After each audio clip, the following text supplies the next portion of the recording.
Hello, sweet friends. I hope you are well. As you may know from my videos, annotating books is one of my favorite cozy hobbies.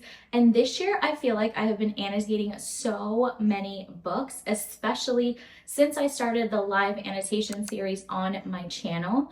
And recently, I was stocking up on some of my favorite supplies, and I thought, what a great time to show all of you where and where not to spend your money when it comes to annotation supplies. I have tried almost everything, and I just wanted to share some of my kind of tips and tricks around what supplies work really well and which ones you could probably avoid and save a couple of dollars. So we have a lot to cover today. Here are the chapter headers if you kind of want to jump around, but I'm going to basically start with the annotation supplies that I have used up till now, the ones that work really well, the ones that I have not loved, and you can save yourselves from trying because I've already done it for you. And then the second part of this video is going to be a supplies haul. Like I mentioned, I just recently bought a lot of things to replenish what I had been done with, but I also got a lot of new supplies as well because I really want to try out non-permanent annotations as well, and then a few other things. So I got a bunch of new supplies that I want to share towards the second half of this video. But first, let's start with the things that I know are tried and true. So this video is going to be all about annotation supplies and where to spend your money and where to save your money.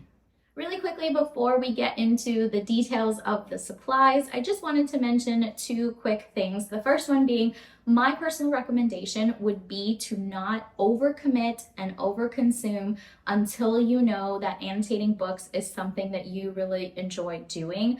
Trust me, friend, I am one of you. When I find something new that I really enjoy or that I think I'm going to enjoy, I want to buy it in every single color. I want to buy all the accessories that go with it.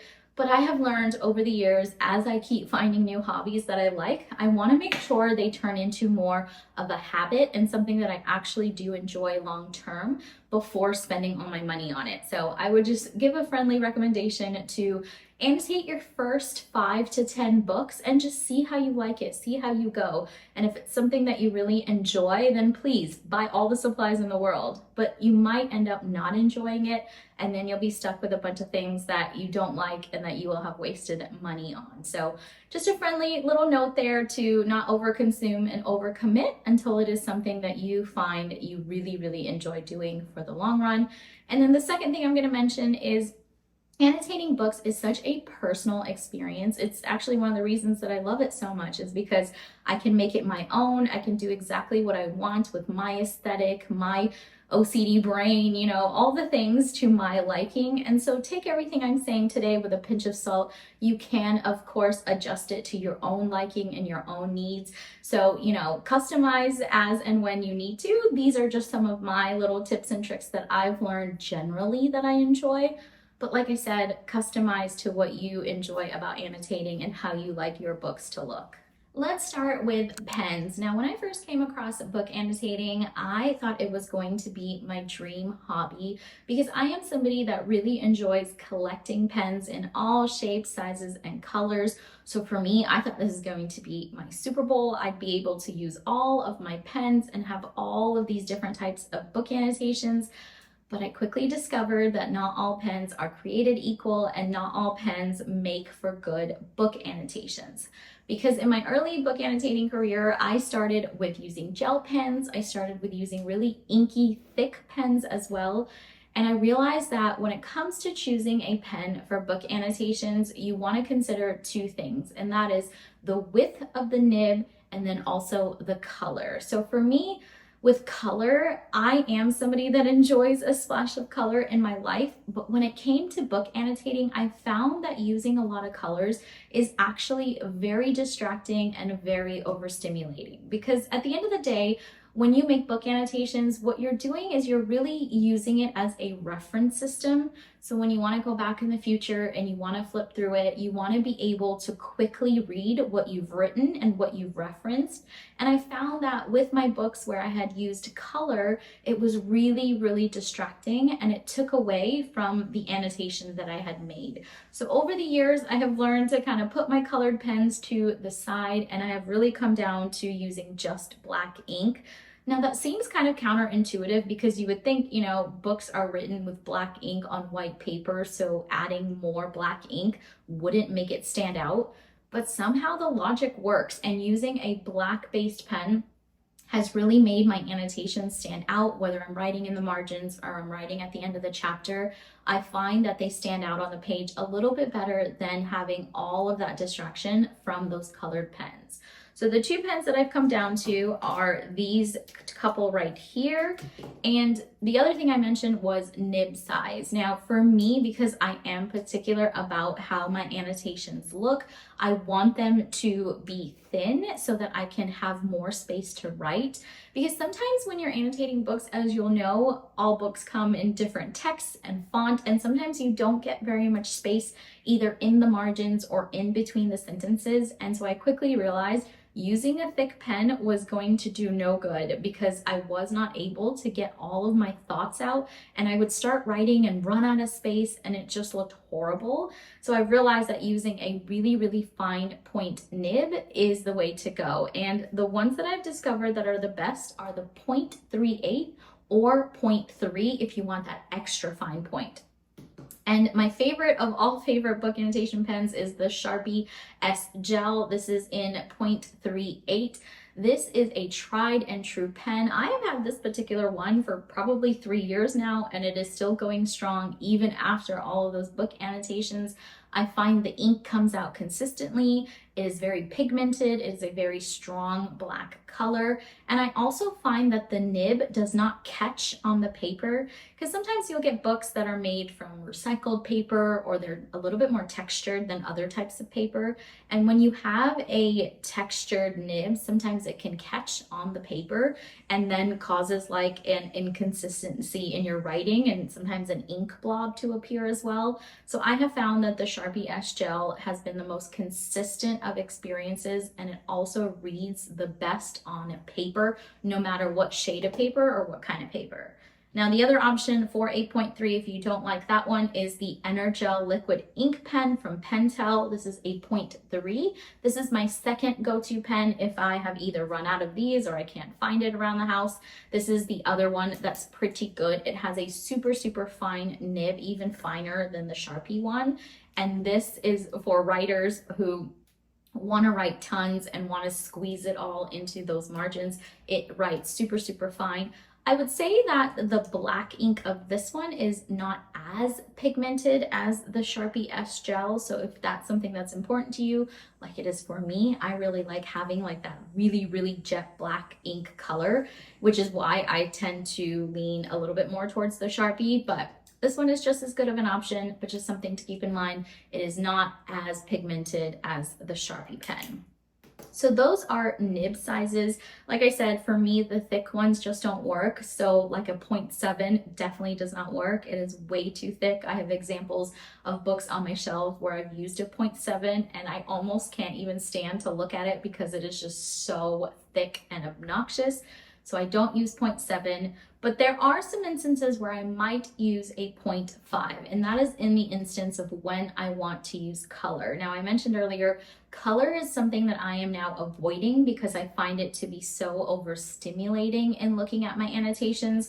So, you know, initially in my early annotating career, I used a lot of gel pens, and I found that not only is it distracting, but it's also very inconsistent because sometimes the gel, the liquid in the pen just doesn't flow as freely. So you'll get sometimes an ink blob, sometimes you'll get it thicker in some areas and thinner in some areas. And then I also find that with gel pens, it bleeds onto the other page, like it'll smear off. And if my writing hand gets in the way, it also kind of smears it because it takes a little bit longer to dry than a different type of pen. So for me, gel pens are so fun, but I'm save these for different hobbies and different art that I do. I keep it away from my book annotations because it just is a very messy experience. The other type of colored pens that I have tried are these sepia pens. They are really, really fine point, and so you would think they would make for great book annotating, but unfortunately they do not. And that's such a disappointment because they come in so many fun colors and I was really excited to use them. But what I found with this type of particular fine point is that it seems to be textured at the end. I don't know if it's a felt material or what the exact material is of the actual point. But what I find is that on some types of paper, it actually catches in my writing. So then it creates like an ink blob and I'm not able to write as consistently. So while the fine point is really great and you can get a lot in, because of that textured feel and it catching on the paper, especially if it's a book that has like deckled pages or textured pages or recycled paper, then it's not a fun experience. And again, for someone like me who really does like a more consistent aesthetic look to my book annotations, I don't like that. I never know if it's gonna come out a little bit thicker or a little bit thinner at certain points. So these I find to not be a good option. These are the first ones that come up on Amazon when you type annotating pens, I think because they're fine point, but be really cautious, because if having aesthetic book annotations and consistent book annotations is important to you, like it is to me, then these are not a great option. Now, what I have found for colored pens that are a great option, if you are somebody that does like having that colored look to your underlines and the writing in the margins, then a great option for that are these Writech pens. These come in a 0.5 nib. I think you can get them in a 0.7 as well. They don't come any smaller than that. I have looked, but they don't have them in a finer nib. But these colored pens are a great, great option if you want to add a little bit of color to your annotations.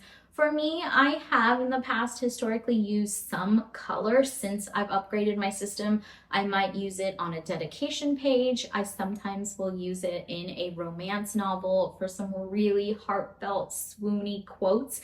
If I want to draw a couple of heart doodles or things like that, then I will reach for these pens when I want that color. Now, another reason to use color in annotations, I'm going to dabble here in a little bit of the technique side, but another way to use color is if you ever go back and re-annotate a book. I personally have never done it, but I am interested in trying one day. So if there is a beloved book that you have wanted to annotate multiple times, then that would be a great example of when to use a different color. So your first set of annotations can be done in one color, maybe black. And then if you decide to pick up the book again in a couple of years and your thoughts have changed, your perspective has changed, you want to add a few extra little notes, then you could grab another color and then add those annotations on top. And that way you can differentiate between your first set of annotations and your second set of annotations. I feel like that sounds like such a charming notion, especially if it's a book that like really helped you, during a struggle in your time, or if it was like a coming of age book or a book that really helped you mature in a certain way. It would be so fun to see the evolution of your annotations over the years. I might consider doing that with one of my favorite books. It might be a Frederick Bachman books. I love his books, and everyone always gets something different from his book. So I feel like, me from 2 years ago, what I got from his books might be completely different than the me now based on life experience and perception and all that. So it might be fun to go in with a different color and add to my annotation. So that's a great example of when to add in a bit of color. But if you're somebody who enjoys color anyways, these Writech pens are really, really great. So that is what I have discovered with pens. It really, like I said, comes down to those two things: the width of the pen, of the nib, and then also the color. And I have, like I said, come down to really enjoy the Sharpie S Gel. So if there's one thing you take away from the pen portion of this video, is a tried and true pen is the 0.38 Sharpie S Gel pen. It will not serve you wrong. It will be consistent, it's very pigmented, and it creates a really fun and great writing process for annotating.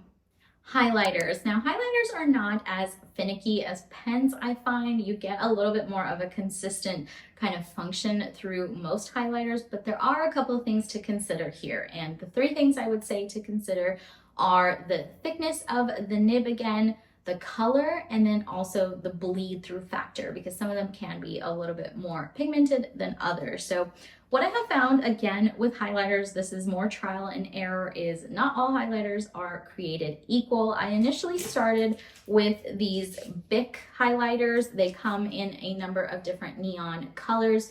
This is the first set that I started with when I started book annotating. And again, like I've discovered with color and annotations, I found these highlighters to be so distracting. In fact, there were times when I used these to highlight a passage and I could not even read what was behind the highlighter. It had made so much color on the page that I couldn't even properly read the text that I had highlighted. Now, that is the exact opposite of what I am trying to do when it comes to annotating books. I want my highlights to stand out. When I am flipping through a page, I want to quickly find a quote that I've highlighted, a big plot point that means something in the book, you know, whatever it might be that I'm looking for, I want it to jump off the page and be very easily detectable. And what I found with these super bright neon ones is that it was not doing that. So these were the first set I tried, would not recommend those. I then went on to midliners. Now, these are really popular in the community. These are the zebra midliners. The great thing about these is that they come in so many different colors, so many different options. They also have two sides to them, a thicker side and a pointier side that you could technically use to write with as well. But again, with these, I found them to be a little too pigmented, and I went through a phase where I was going through and matching my pen and my highlighter to the colors of the book, the cover that was on the book. I thought it would be such an aesthetic experience to have a book that was, you know, this example here is like a green and gray book. So I thought all of the annotations and highlights, I could use a green highlighter, a green pen, and against the black, it would just look so beautiful. And now, even though this is one of my favorite books of all time, I actually do not like looking at these annotations because to me, they are so ostentatious. They just look very obnoxious. Now, please don't let me knock this for you if this is something that you personally enjoy. For me, like I said, it just seemed a little bit too overstimulating, and it was not helpful in picking out passages and quotes and words and character development and all the things that I really wanted to refer back to. This did not create a good experience. It just seemed overwhelming, and I did not know where to start on the page. Whereas with book annotations, you know, it's supposed to make that journey a little bit easier. So for me, I found that these were a little bit too strong as well. Now you can get a pastel pack, so I find that some of these more like lighter shades, the pastel colors, can be a little bit better, but they still kind of are rooted in that like neon type of look. It's not really a soft and subtle pastel color. It is still a very bright pastel color. So again, you still have to be a little bit careful, but I have found that some of the lighter colors do a little bit better than these darker greens and blues and purples. So these are another set of highlighters that I have saved for different hobbies, not for annotating books. From there, I landed on the two types of highlighters that have actually turned out to be the best and the ones that I have used consistently over the years. And those are firstly the Tombow brush pens. These are incredible. I love the way that these highlight. Now, Tombow pens are traditionally used for artists when they draw, when they color, but I have found them to actually be a great option for highlighting in books because they glide so smooth. The ink comes out so well, but not in an overwhelming manner. They're not overly pigmented to the point where it's just so ostentatious, like I said with these other ones. And I also find that the brush tip pen, the brush tip end of it, excuse me, is really nice because what I will do is when I highlight, I don't hold them upright. I actually hold them at a little bit of an angle like this so that I can use the wider end of the brush and I can highlight all in one go. So different books, of course, come in different font sizes. Sometimes you'll get smaller fonts, which work best for any kind of highlighter. But when you have some of those larger fonts, I personally do not enjoy going back over a highlight. So what I mean by that is sometimes when you highlight a sentence, you'll get just the top portion of the text. You got to go back in and do a second line so that it gets the bottom portion of the font. And I just personally don't like the look of that. It also creates a lot of extra work. When I'm reading a book and I'm really into it, I don't want to stop to have to re-highlight something. And so what I find by using the side of the brush tip is that it creates a really wide highlight. So I can highlight that entire sentence all in one go, and I don't have to go back over the second portion of it or, you know, the top portion, whatever it might be that I have missed with some of the thinner highlighters. This is a really great option to just kind of do it all in one fell sweep. I also love the colors that Tombow offers in pastels. They have like every imaginable pastel possible. And, you know, I'm just leaning a little bit more towards pastel colors these days because, again, it just creates a less overstimulating experience when looking at a page. It's a much softer experience.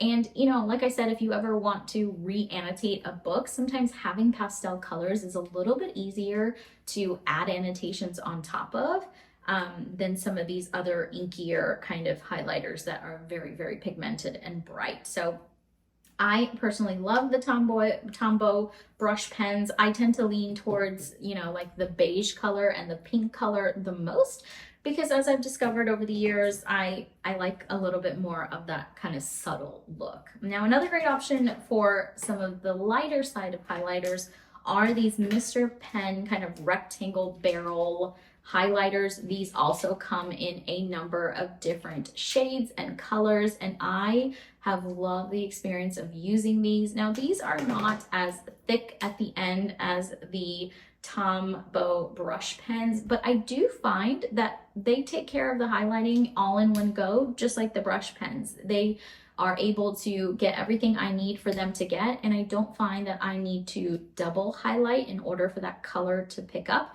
And for some reason, I don't know what the material is that this tip is made of, but it is so soft. When you do the highlights, it feels like buttery smooth. And I don't know any other way to describe that unless you actually use it and you see the difference. With some of these other kinds of highlighters, I don't know what it is, but something about the tip just does not feel as smooth. Whereas with the Mr. Pen ones, I promise, it's like butter gliding across the paper. And I have found it works across all kinds of paper, whether it's glossy paper, matte paper, a little bit more textured paper. It just comes off so smooth. And I like that experience when I am highlighting in my books.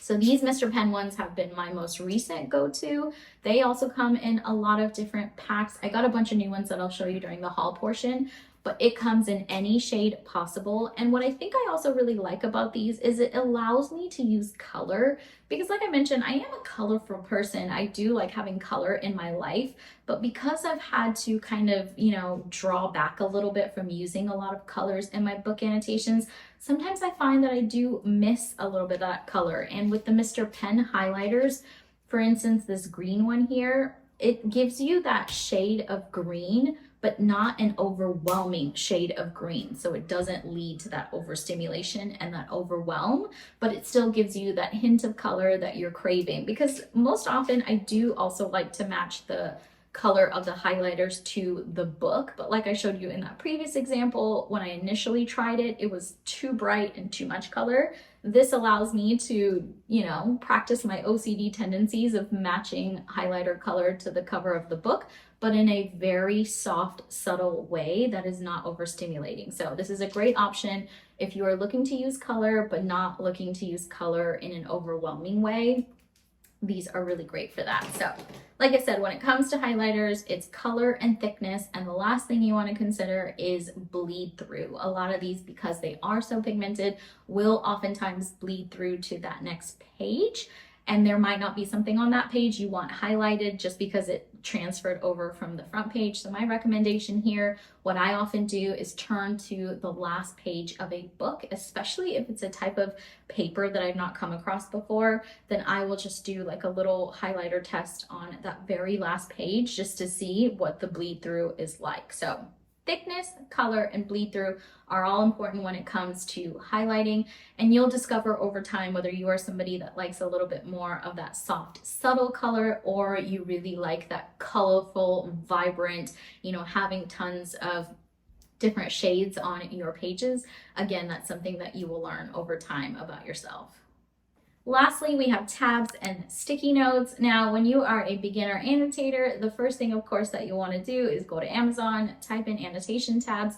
That is what I did, and I found a lot of different varieties, but for the most part, they are all essentially the same thing. As far as the actual paper and material, you can't really go wrong between one or the other. Some of them might be slightly more stickier than the next, but that's only if you're getting really nitty gritty. So as far as the material itself is concerned, there's not much differentiation to make. But what I will say about tabs is to figure out what type of tabber that you are. And what I mean by that is, are you somebody that enjoys color coordinating to the cover of the book? Are you somebody that likes to have specific categories, and how many categories? Are you someone that has just 2 things that you annotate, things you like, things you don't like in the book? Or are you someone that has more of a complex system of annotations?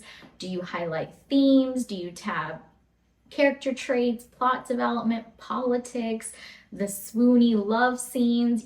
How many tabs do you enjoy referencing in your books? And then the last thing to consider is, what type of tabber are you as far as aesthetics are concerned? Some people do not care what color goes with what. They think a tab is just used as a reference point, a physical bookmark for you to go back to, and that's okay too. So these are some of the questions to consider when you are looking at tabs. Now for me, like I said, when I started out, I went to Amazon, typed in annotation tabs, and I bought the first variety pack that I saw that offered a lot of great color and different options, and that is the one that I have bought. Now that variety pack has lasted me a very long time, because again, it depends on the type of annotator you are. Over the years, I have come to annotate a bit more now that I know what I'm looking for in books and what I enjoy tabbing. And so I've recently started to use a lot more, but if you are just starting out, then I would just get a variety pack that has a couple of different kinds until you figure out what system really works for you. Now, what I have found, I will say, is you can get a couple of different types of tabs. So you'll notice there are a lot of options to buy these types of tabs that come in a lot of fun colors. They're extra wide. They will do the trick. They will offer so many different options. And I have used these time and time again. They work just fine. But what I have discovered is that you should be careful of the tabs that have only a couple of different colors. Now, this goes back to the question of what type of tabber are you? Now, if you are somebody who just likes to tab a couple of different categories, so let's say you're the type of person that only likes to tab things I like, things I don't like, or things that make me laugh, or things that make me sad. These types of tabs will be great for that because they come with 2 or 3 different colors, and so you're taking care of that. But what I've discovered is I am somebody that likes to have at least 5 different categories. If you've seen my live annotation videos, you'll know that I like highlighting or tabbing the love scenes, the kind of sweet moments between characters. I like character traits, plot development points. I also like sad moments, and then I also really like quotes. Now, I have discovered that those 5 categories are a must-have for me. And so with these types of tabs that only offer a couple of different colors, they don't really work for me, because if I want to differentiate between a sad moment versus a plot development moment, I don't get a lot of options with colors to do that. So if you are somebody that has a more complex system of tabbing, then these ones with only a few colors are probably not going to do the trick for you. What I have found is using tabs that have a lot of different color options are actually better for me because of having all of those categories. Now, you'll also notice the difference between these 2 tabs. These are colored all the way, and these have mostly white on them with just a little bit of a dot color at the end. And these are another example of tabs that have mostly white with a little bit of color at the end. Now, traditionally, I haven't been very picky when it comes to the color and how much of the color is shown.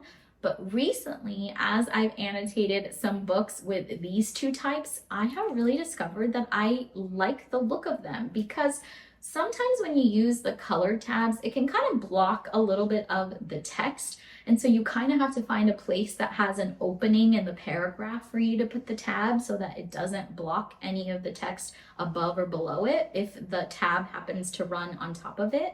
And so what I found with these white ones is that they are pretty translucent, and when you put the white part over the text, it doesn't cover anything up, so you're easily able to read it. Now that is getting very, very nitpicky. Again, this is probably something that you will discover after years of annotating, that you tend to get pickier as you go, at least I do.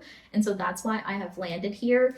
But don't let me confuse you into thinking that you cannot use only these types. You absolutely can if you find the types of colors you're looking for, because these are also not completely like not see-through. They have a little bit of translucency to them, so you can kind of see through the tab. The white ones just make it a little bit easier. Now, another thing to consider for someone like me who has now landed on having a tabbing system that works for me, like I mentioned, those 5 categories are pretty consistent with what I annotate in books. And so not only do I want to consider the number of different colors in a tab, but also the amount of each color. So with getting a variety pack, it's great because you get a variety, but what I have found is that there's not enough of each color. And so when I am annotating a fantasy book is going to have a million different plot points that I want to tab, because when I am looking at, the next book in the series, or I'm just flipping through that one, it's important for me to read through some of those big plot points. And because there's so many, I'm going to need a lot of green tabs. And what I find with some of these is that you only get, I don't know if it's like 25 tabs of each color, but when I run out of that color, I kind of find myself in a little bit of a pickle, because I need to go find a matching green color, and it might not be the exact type of green that I'm looking for. Again, a very OCD thing. If that's something that doesn't matter to you, then this is not a problem you need to be worried about. But for someone like me that does enjoy having that kind of consistent feel, consistent coloring, consistent tabs, it does present a little bit of a problem. So what I have learned to do, as I'll show you when I show you my new materials, is to find the tabs that I like that offer a lot of colors, and then get a lot of those type. Instead of having a lot of variety, I just need a lot of the same colored tab, so that I have enough to fill a book like a fantasy book with enough of that specific color tab that I will need. So I don't need 4 shades of pinks. I'm not somebody that needs, I just need a lot of the same shade of pink, if that makes any sense. So I hope that was clear enough. But again, that all comes down to what type of tabber you are, how deep your tabbing system is, and if you like that kind of consistent feel with your tabbing colors. Now, like I said, the less picky you are, the more options you have, the more picky you get, the more kind of, finagling that you have to do in order to find the right tabs that work for you. One last thing I'm going to mention with tabs is I had this great idea one day, because I discovered that I'm somebody that doesn't need, more than those 5 colors. I don't want 100 shades of pink. I just want a lot of the one kind of pink. What I thought I would do is to take off all of the tabs from my tabs that I had. And I thought it would be really fun if I created my own coloring system, especially, sometimes when I like to match it to book covers, you don't always get an exact match in the preset tabs. And so I thought it would be really fun as well to create my own kind of tabs and match it exactly to the book covers. So what I did was I took a bunch of them off separately, individually, and then I have a bunch of these blank tab holders, and I thought I would just create my own. Now, it is a good idea in theory, but when it came to actuality, I found that the tabs are for some reason not as sticky when you try to do them again. It will go on here and they will be fine, but they do tend to fall off a little bit. So you can see like that, it just fell off. So I tried it a couple of times where I picked out a couple of different colors and I tried to create my own system. So you'll see here, I'm going to show you an example of me trying to put a couple of them on. Now they will go on there, like I said, they will stick, but as you're kind of flipping through pages, I use mine as like a bookmark as well when I'm done reading for the day or reading that chapter. And when I open the book again, sometimes some of them will come off and be stuck to the pages or stuck kind of sideways on here. So again, if that's something that bothers you, then this is probably not a good system to use. But if you're somebody that, isn't, triggered by stuff like that and you want to create your own color coding tabbing system, then this might be a good option. But for me personally, I found it was a little bit too annoying because it wasn't as sticky and it would not stay on there through all of my different reading sessions. So just wanted to throw that out there if this is something that you were considering doing. I now have all of these tabs, so what I use them for now is to just supplement when I run out of color. Like I said, these only have, I think, like 25 per color. So if I ever find that I've run out of a color, I'll just go into my little pot here of tabs and try to find the most closely matched color and then just use that to supplement any additional tabs I need for that specific color. So that is all about tabs. Now, the last thing I'll mention is about sticky notes. There was a time when I thought I wanted to have a little bit more extra space. Sometimes in chapters and in books, you don't get very much space in the margins or in between text, and sometimes even at the end of a chapter, you might not have tons of space. So I thought I would use some sticky notes in order to get some of those extra thoughts out on paper. And I started with these really beautiful, like round sticky notes. Again, my heart always wants to try to make things a little bit aesthetic, a little bit more cutesy and fun. So I thought these little round sticky notes would be so fun to add like a little bit of flair to my pages. And they just came in such beautiful colors. Again, another way for me to add a little bit of color. But I found that transparent and translucent notes are not for me. And that is because most of the pens in my pen collection do not write well on these. There are only a couple of types of mediums that work on this, and those are pencil, which I don't use very often. You can use ballpoint pen. Again, I don't have a ton of ballpoint pens. And then you can also use a permanent marker. Again, I don't use very many permanent markers. Most of my pens are gel based, they're ink based. I just like the feel of those types of pens. And so I found that like 95% of my pen collection would not work on these translucent sticky notes. And so these are kind of no good to me and were a little bit of a waste of money. So now I have discovered some other types of sticky notes that, again, I will show you in my haul in just a few minutes. But if you are considering doing like non-permanent annotations, then something to consider about translucent notes is just the type of medium that you will have to use in order for them to work. Otherwise, everything else will smear and your notes will not be captured on these. Now, I have not tried any other types of sticky notes, but I will be trying some in the future. So maybe in an updated supplies video, we can talk a little bit more about that. But for now, I've just tried these ones and they did not work well. Now for the fun portion of this video, which is my new supplies haul, and I have two different stacks here in front of me. I have a stack of supplies that I am replenishing, the things that I have loved that are tried and true. A lot of the things that I just mentioned, I needed to get a new set of them. So I'm going to show you some different things I got for the supplies that I've already tried out. And then I have a whole stack over here of new supplies that I have not tried yet, and also supplies for doing some non-permanent annotations. Like I mentioned, I have some books that I don't really want to write in, and so I think this will be a great solution to annotating those books without causing any damage to them. So we'll get to that in a second. The supplies that I have here that I am replenishing, we'll start with pens. I got another pack of those Sharpie S-Gel 0.38 pens, my tried and true, my most favorite annotation supply of all time. If there's one thing that I had to pick, it would be this. This is the one takeaway that you should take with you from this video. Such a great tool for annotating. Now, I will also say The very first pack of pens I bought from this, I think was like a 3-pack of pens, and they have lasted for years. That is not even an exaggeration. I think I've had them for like 3 years, just those 3 pens. And with the number of annotations I do, and sometimes I even use those pens like in my bullet journal or other places, the fact that that ink has still been going and they have lasted this long is such a testament to these pens and how much product you actually get. So I can't believe that I've gone 3 years without having to supplement those pens. So I'm just now buying some new ones. So these are a great spend and worth every single penny, and you will definitely get your dollar's worth because they do last for so long.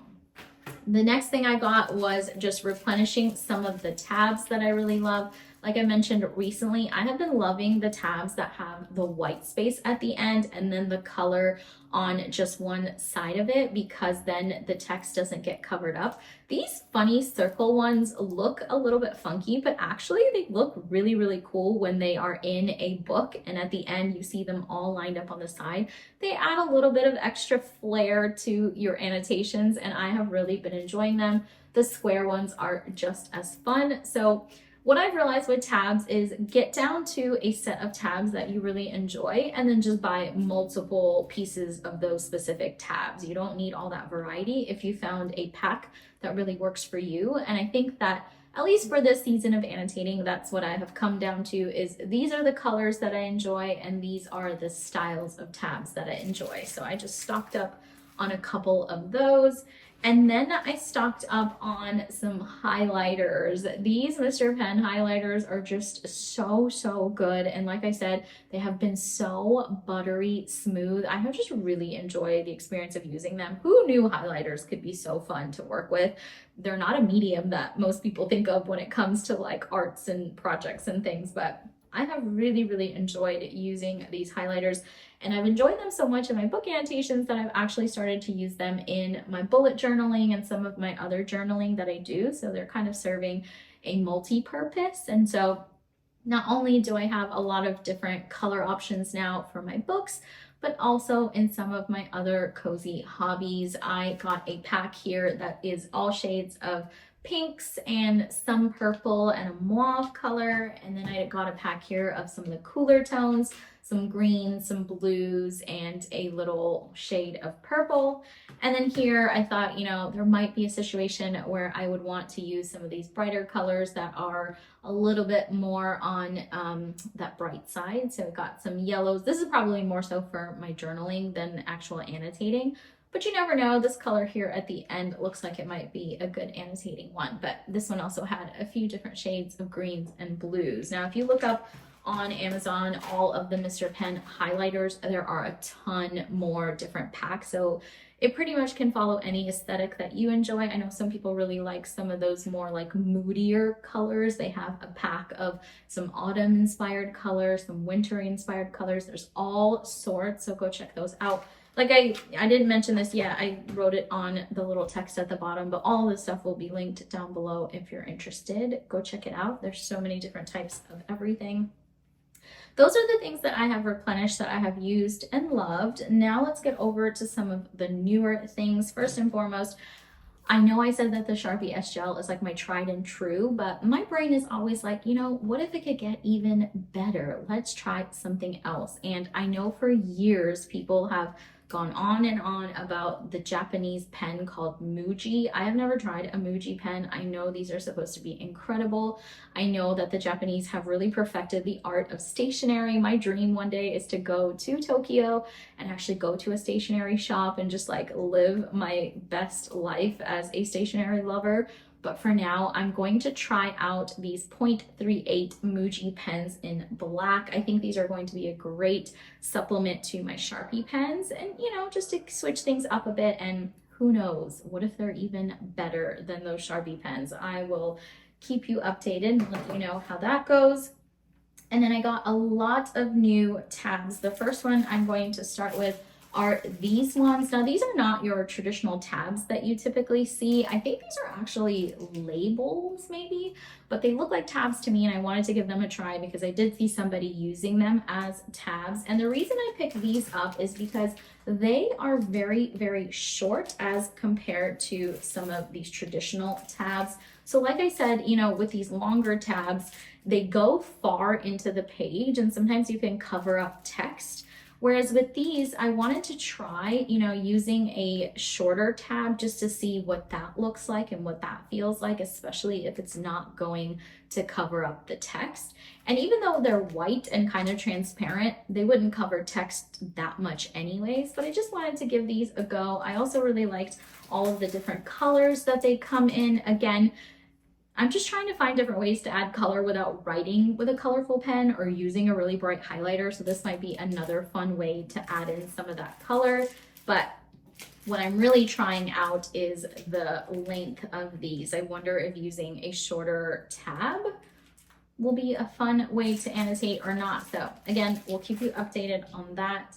And then I have a bunch of supplies here to do some non-permanent annotating. So firstly, I have these underline, do you call them stickers? Do you call them tabs? I don't know what to call them, but these are essentially just underline markings. So you can take a color, whichever one you want, and I think they're individual, just like tabs are. And what you do is just use it to place under text that you would traditionally underline with your pen. This is a non-permanent solution to doing that, using them as underlining. Now, I don't know, because I haven't done it yet, with all of these like non-permanent annotation supplies, how tedious it is going to be. I don't know what I am going to find that experience to be like. Is it going to be annoying to have to take off a tab and just like put each one and, you know, again, for someone like me who has a little bit of OCD with things being straight and things being aligned, it's gonna drive me kind of nutty to put it down exactly. I have no idea. I might find it's actually very easy and, you know, very aesthetically pleasing. So we will see what happens with these, but these are some underlining tabs. Then I also got some highlighting tabs. So again, a non-permanent solution to annotating. These are just little highlighting strips. The only thing I will say is that they look very, very thin.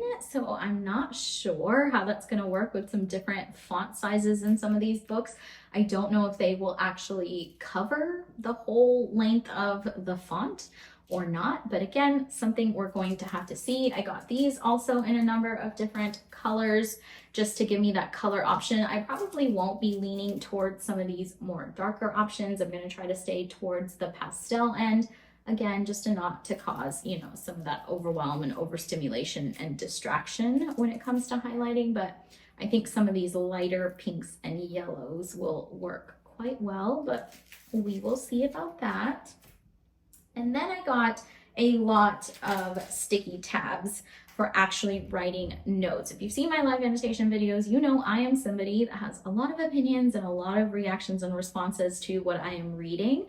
And so oftentimes you'll see me writing in the margins or in between paragraphs, and especially at the end of a chapter, I like to write a lot. So what I did was I got sticky tabs in different sizes. So firstly, I got these really large ones here. They're kind of a rectangle shape and they're about that big. And I thought these would be really great for using at the end of the chapter when I have a little bit more to say. So I can just write all my thoughts down and put it there. I also thought it might be kind of interesting if I like this system, I could match the color of the sticky to the tabbing system.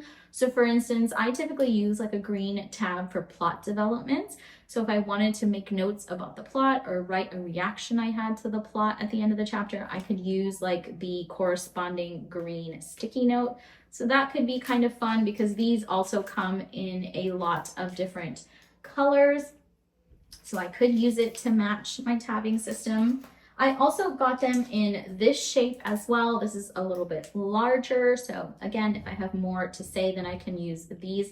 I have opened one of them and they are really good quality as far as thickness goes. And I've also written on it. It's not translucent, transparent. You can't see anything on the back. So I think these are going to be really high quality. Again, I will have it linked below if you're interested, but this is a little bit of a larger size. And then I also got these really skinny sized ones that are a little bit longer than they are wide.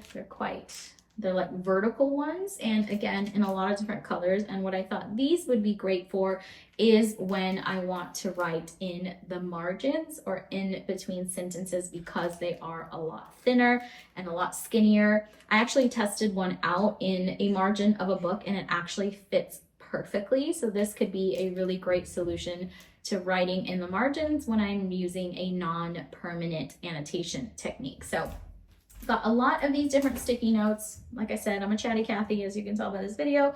I have a lot to say all the time, and so I'm hoping these are going to be a good solution for that. I'm really, really excited about trying some non-permanent techniques in annotating books, because I feel like sometimes I will avoid annotating some of my books even though I so desperately want to, because I don't want to damage the book or I don't want to buy another copy. So I think, you know, using these non-permanent techniques is going to be a lot of fun. So stay tuned for that in one of my next live annotation videos. I will be doing it with some of these non-permanent supplies. So those are all of the goodies that I have gotten so far. I'm so excited to give them all a try. I would love to hear anything that you have used that you have really liked, or any other supplies that maybe I have not considered. Please leave it down below in a comment. I, of course, would love to hear from you. Thank you so much for watching today, and I will catch you next time.